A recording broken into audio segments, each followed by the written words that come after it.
میرے پیارے بھائیوں، صحابہ کبار رضوان اللہ تعالی علیہ مجمعین کی ذوات قدسیہ اسلام کی وہ خدمت گزار جماعت ہے جو اولین مسلمان ہیں۔ اللہ سبحانہ نے ان کے عزتوں اور ان کی حرمتوں کا بیان قرآن کریم میں فرمایا۔ ایسے ہی جناب ابو بکر کے بارے میں کچھ ایسے الفاظ جو آپ کی شخصیت کے بالکل آئینہ دار ہیں قرآن کریم میں وارد ہیں۔ مثلا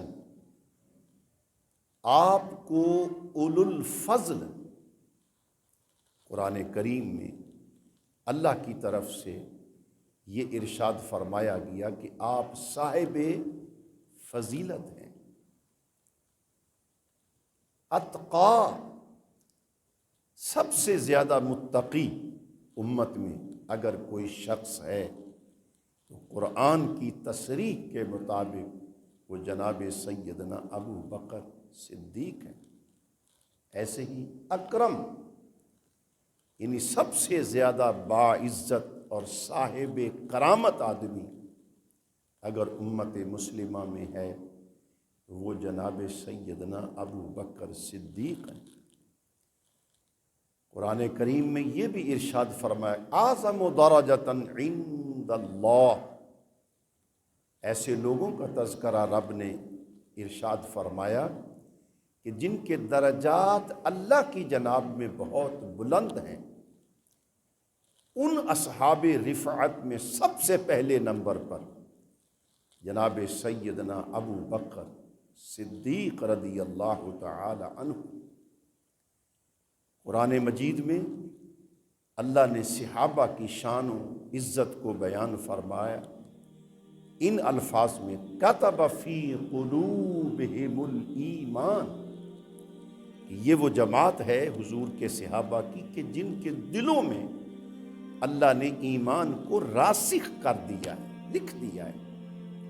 حضرت سیدنا صدیق اکبر رضی اللہ تعالی عنہ اصحاب ایمان میں سے، یقین میں سے اعلیٰ ترین درجے کے حامل ہیں کہ آپ کے درجے کا کوئی اور آدمی نہیں ہے۔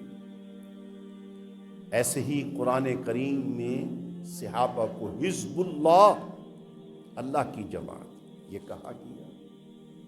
حضرت سیدنا صدیق اس حزب اللہ میں، اللہ کی اس جماعت میں جو خدا کے دین کے غلبے کے لیے کام کرتی رہی، رسول پاک علیہ السلام کے ساتھ وفاداری کا رشتہ پورے اعتماد کے ساتھ نبھاتی رہی، سیدنا ابو بکر صدیق اس جماعت کے سربرآوردہ انسان ہیں۔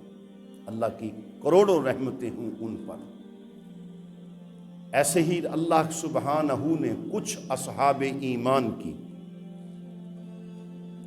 یہ عزت و حرمت بیان فرمایا جب قیامت کا دن ہوگا لوگ نفسا نفسی کا شکار ہوں گے اور بڑی گھبراہٹ کا اللہ نے ایسے اصحاب ایمان کا ذکر فرمایا کہ فرمایا لا یحزنہم الفزع الاکبر، قیامت کے دن جو بڑی گھبراہٹ ہے وہ ان اصحاب ایمان کو غم زدہ نہیں کرے گی۔ صدیق اکبر رضی اللہ تعالی عنہ ان پاکیزہ ہستیوں میں سے سب سے زیادہ پہلے نمبر کے آدمی ہیں۔ یعنی یہ وہ الفاظ ہیں جن سے ہمارے علماء نے یہ سمجھا کہ یہ الفاظ گرچہ مجموعی صحابہ کی اوصاف ہیں لیکن ان کا سب سے بڑا مصداق وہ جناب صدیق اکبر رضی اللہ تعالی عنہ کی ذات ہے۔ اللہ سبحانہ ان پر اپنی رحمتوں کا نزول فرمائے اور ان کی برکت سے خدائے ذوالجلال ہمیں ہمارے ماں باپ کو اپنی رحمتوں سے نوازتا رہے۔ غار ثور میں جس وقت نبی کریم صلی اللہ علیہ وسلم نے ہجرت فرمائی تو حضور نے کچھ وقت کے لیے غار ثور میں قیام کیا۔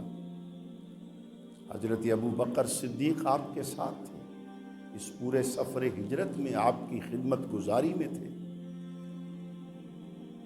قرآن مجید میں اس پورے واقعہ کو بڑی تفصیل کے ساتھ بیان کیا گیا۔ میں اس وقت آپ کی خدمت میں ہمارے بزرگوں نے، علماء نے جو رسول اللہ علیہ السلام کی ایک دعا ذکر کی، جس دعا میں اللہ کے پاک پیغمبر صلی اللہ علیہ وسلم نے ابو بکر کو اپنے ساتھ شامل فرمایا، میں وہ الفاظ آپ کی خدمت میں عرض کرنا چاہتا ہوں۔ غار ثور میں اللہ کے رسول صلی اللہ علیہ وسلم نے یہ دعا فرمائی، اللہم اجعل ابا بکر معی فی درجاتی، اللہ جیسے درجات کی بلندی اور رفعت میں تو میرے اوپر اپنی رحمتوں کا نزول فرما رہا ہے، ابو بکر کو بھی ان برکتوں میں میرے ساتھ شامل کر دے۔ کتنی بڑی بات ہے، کتنی بڑی عزت ہے کہ خدا کے رسول صلی اللہ علیہ وسلم کسی شخص کی خدمات کو تسلیم فرماتے ہوئے ان کے لیے ایسی دعا فرمائیں کہ اللہ تیری وہ رحمتیں، تیری وہ عنایتیں، تیری وہ برکتیں جو تو نے مجھ پر کی، ان برکتوں میں میرے ساتھ ابو بکر کو بھی شامل کر دے، ان درجات میں میرے ساتھ ابو بکر کو بھی شامل کر دے۔ یہی سبب ہے کہ حضور سید عالم علیہ الصلوۃ والسلام کے انتقال پر ملال کے بعد امت نے، صحابہ نے بالاتفاق سیدنا ابو بکر صدیق رضی اللہ تعالی عنہ کو حضور کا نائب مقرر کر کے امت کا امام تسلیم کیا۔ یہ سیدنا ابو بکر رضی اللہ تعالی عنہ کی شخصیت تھی جس نے اتنے بڑے مشکل مرحلے میں امت کو سہارا دیا۔ نبی کریم علیہ الصلوۃ والسلام کے انتقال کا مرحلہ جو تھا وہ کوئی معمولی امر تھوڑا تھا۔ صحابہ کرام رضوان اللہ مجمعین تمام تر استقامت اور مضبوطیوں کے باوجود اپنے حوصلے ہار بیٹھے تھے، اور سیدنا ابو بکر یا سیدنا عمر بن خطاب رضی اللہ تعالی عنہ کی تو یہ فکرے بڑے مشہور ہیں تاریخ اسلام میں، کہ جس کسی نے یہ کہا کہ محمد صلی اللہ علیہ وآلہ وسلم انتقال میں اس کا سر اتار دوں گا، یعنی وہ تسلیم کرنے کے لیے تیار نہیں تھے۔ عین ایسے عالم میں جناب ابو بکر رضی اللہ تعالی عنہ نے مسجد نبوی شریف میں اصحاب رسول کو اکٹھا کیا، اور اللہ کے اس مرد حق نے جب یہ قرآن کریم کی آیت پڑھی نا، وما محمد الا رسول قد خلت من قبلہ الرسل، اس آیت کی تلاوت فی الفور صحابہ کی توجہ ہوئی، اور سیدنا عمر رضی اللہ تعالی عنہ ارشاد فرماتے ہیں کہ مجھے محسوس ایسے ہوا کہ جیسے قرآن کی یہ آیت اتری ہی آج ہے۔ یعنی حضرت ابو بکر نے یہ ارشاد فرمایا کہ اللہ کے رسول اس دنیا کو چھوڑ چکے ہیں، آپ آخرت کی راہ اختیار فرما چکے ہیں، اور اللہ کا دین باقی ہے، اللہ سبحانہ کی شان الوہیت باقی ہے۔ تو ایسا ممکن نہیں ہے کہ نبی کریم صلی اللہ علیہ وآلہ وسلم کے بعد حضور کے اس دنیا کو چھوڑنے کے بعد کوئی دین میں رکھنا آ جائے۔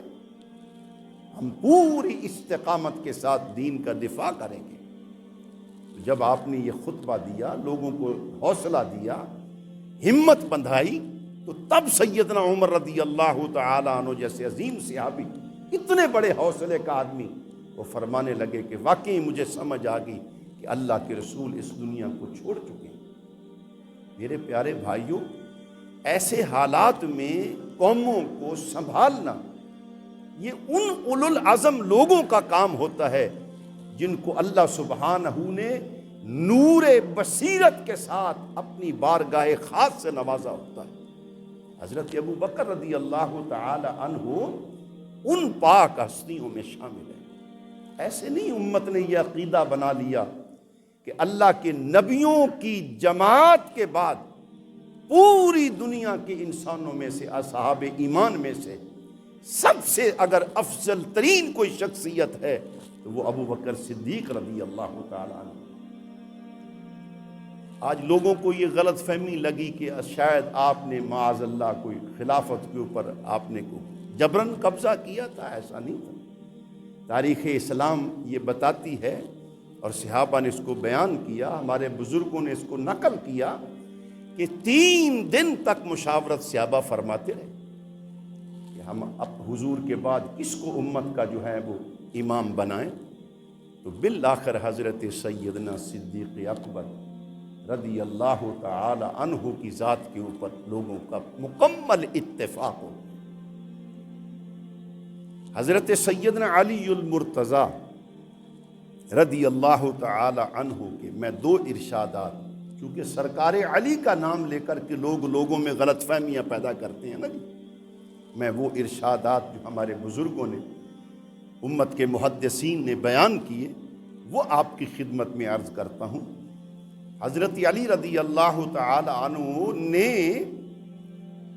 سیدنا ابو بکر صدیق کو مخاطب کر کر کے یہ عرض کی آپ کی خدمت میں، وَقَدْ قَدَّمَكَ رَسُولُ اللَّهِ صلی اللہ علیہ وسلم فَمَنْ ذَاكَ يُؤَخِّرُكَ۔ ابو بکر، اللہ پاک کے رسول نے اپنی حیات مبارکہ میں آپ کو ہمارا امام بنایا ہے، آپ کو ہم سے مقدم جانا ہے۔ یعنی نبی کریم علیہ الصلوۃ والسلام کے جب آخری ایام تھے تو سید عالم علیہ الصلوۃ والسلام نے کنہیں امامت کا مصلح عطا فرمایا، اور یہی منصب جو ہے سارا امت کا بہت بڑا اعزاز ہے۔ یہ آپ بڑا لطیف سا یہ فکرہ میرا سمجھ لیجئے کہ آج ہمارے مسلمانوں میں جو پریشانیاں اور بے کلی، تشتت، انتشار کا ہم شکار ہیں، ان وجوہات میں سے ایک وجہ یہ بھی ہے کہ ہم نے اس منصب امامت کی قدر کو بھول دیا ہے۔ ہمارے لیے امام صرف وہ ہے جو اذان پڑھ دے، جو کسی وقت ہمارے ختم درود پڑھ دے، وہ کسی وقت آئے اور جناب اس کو مطلب نماز جو ہے وہ قائم کر دے، ہم نے امام اسی سمجھ لیا۔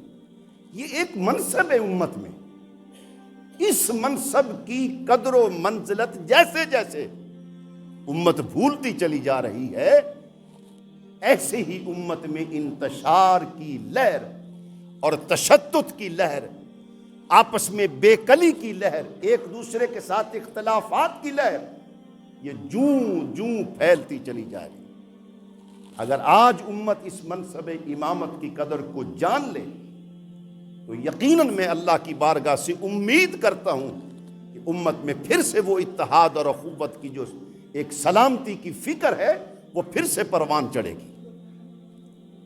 ہمارے ہاں یہ بالکل اس چیز کو ہم جو ہے نا، یعنی کہ اس وقت میں آپ کی خدمت میں عرض کروں تو ہم اس کو نظر انداز کر رہے ہیں۔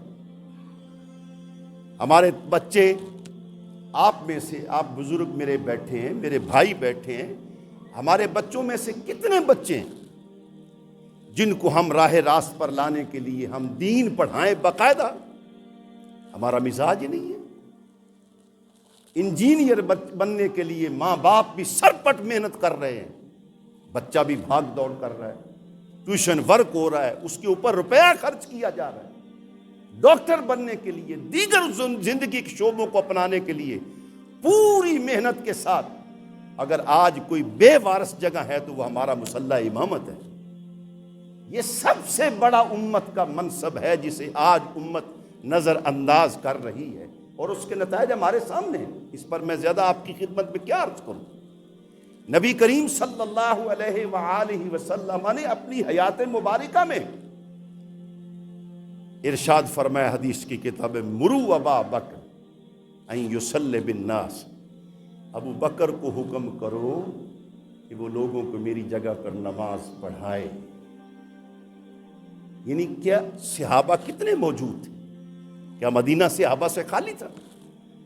اور اس ارشاد عالی کی مقابلے میں ام المومنین سیدہ عائشہ صدیقہ رضی اللہ تعالی عنہا وہ عرض کرتی ہیں کہ یا رسول اللہ، آپ میرے بابا کی بجائے حضرت عمر کو حکم فرمائیں، وہ مضبوط دل کے آدمی ہیں۔ جب حضور کے بارے میں جناب ابو بکر کو یہ علم ہوگا کہ حضور کی طبیعت ناساز ہے تو وہ نماز پوری طرح سے اطمینان سے پڑھا نہیں سکیں گے۔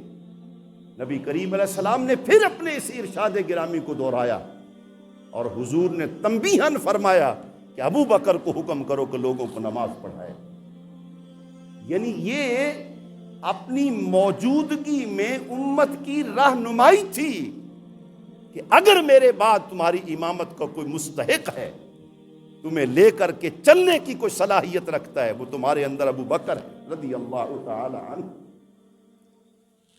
تو حضرت سیدنا صدیق اکبر رضی اللہ تعالیٰ عنہ کو مخاطب کر کے باقاعدہ اٹھی تھی رہ رہی ہے بھی کہ مولا کائنات سیدنا علی المرتضیٰ رضی اللہ تعالیٰ عنہ کو خلیفہ چن لیا جاتا تو حضرت ابو بکر کو حضرت علی رضی اللہ تعالی عنہ نے مخاطب ہو کر کے یہ فکرہ ارشاد کیا، عرض کیا کہ قد قدمک رسول اللہ، ابو بکر آپ کو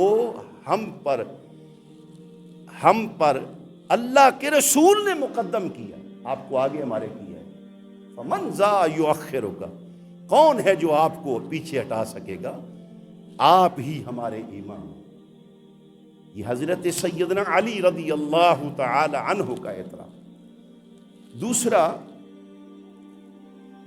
اللہ کے رسول صلی اللہ علیہ وسلم کے اس ارشاد اور اس انتخاب پر حضور کے حضرت علی کتنا راضی تھے۔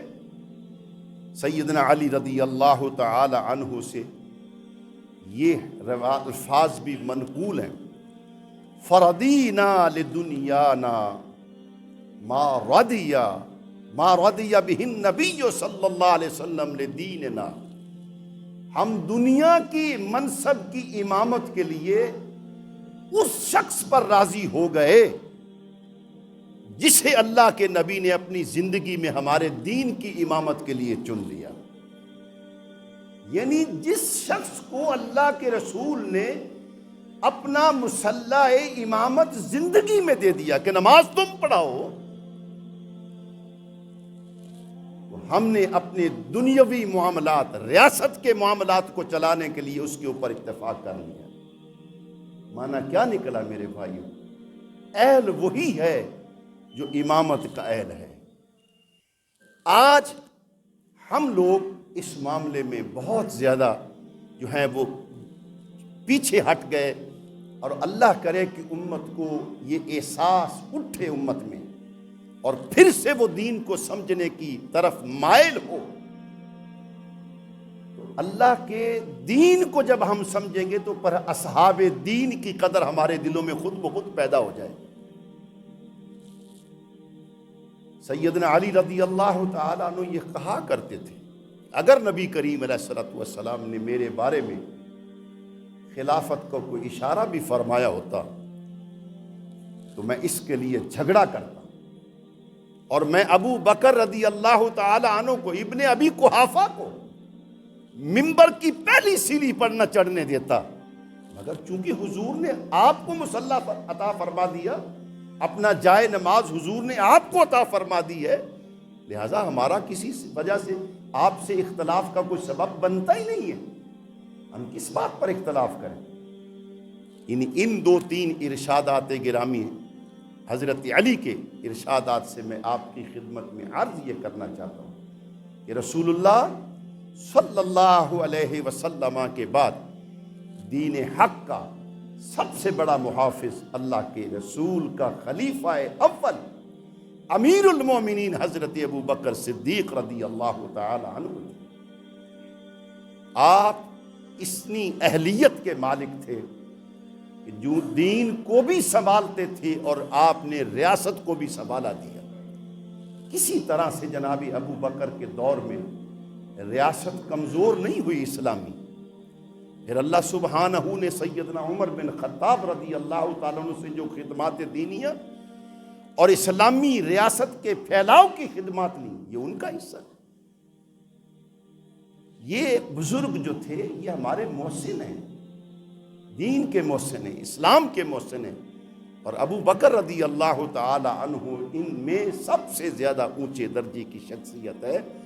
حق سبحانہ ان کے مرقد پاک کی پاک مٹی کی برکت سے ہمارے ماں باپ کی قبروں کی روشن کر۔ ہم یہ کیسے کہیں کہ ان پر اللہ کی، دیکھو نا جی، وہ تو ہیں ہی رحمت کے مخزن میں۔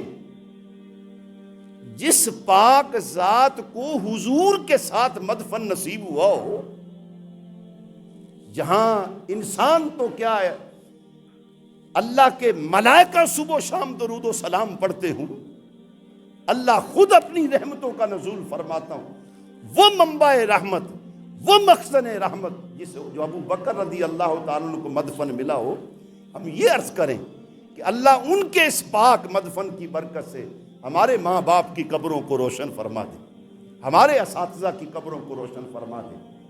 اللہ سبحانہ نے دین حق کے لیے آپ کو چنا، اور اللہ کے اس بندہ خدا نے، سیدنا ابو بکر نے دین کی حفاظت کو اور دین کے پھیلاؤ کو، دین کی اشاعت کو اپنی زندگی کا اوڑھنا بچھونا بنایا۔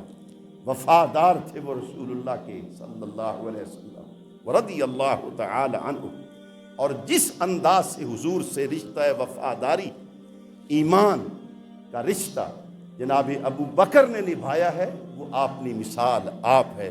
اللہ کی کروڑوں رحمتیں ہیں ان پر، اللہ سبحانہ ان کی برکت سے ہمیں معاف فرمائے۔